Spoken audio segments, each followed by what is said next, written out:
Jasper Lawler is head of research at the London Capital Group. He says the trade dispute might affect foreign markets more than those in the US.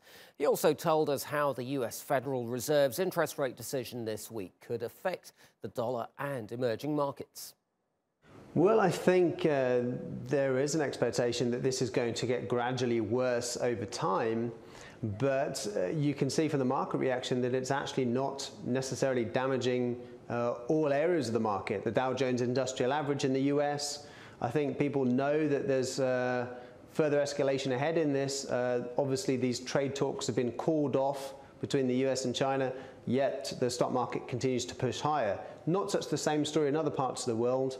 Obviously, China, other parts of emerging markets still underperforming the US, but there has been a recovery of late, and I think there's an acknowledgement that the effects of this trade war are probably a bit more long-term, but actually there are some short-term positives to be mindful of when you're looking at the stock market. The big factor in 2018 has been the strength of the US dollar, and the fact that the Fed are now lifting rates beyond that level of inflation certainly has to tilt the Fed away from an accommodative policy, which is something that's been in the statement for a while, and there's wide-ranging predictions that that statement about policy being accommodative might actually be removed from the statement this time, which would imply that actually it's more neutral. And so there's different ways of viewing that. Either Federal Reserve policy is so much different to the rest of the world that the dollar should push forward and strengthen further, which is bad for the rest of the world, particularly those countries that own US dollar denominated debt.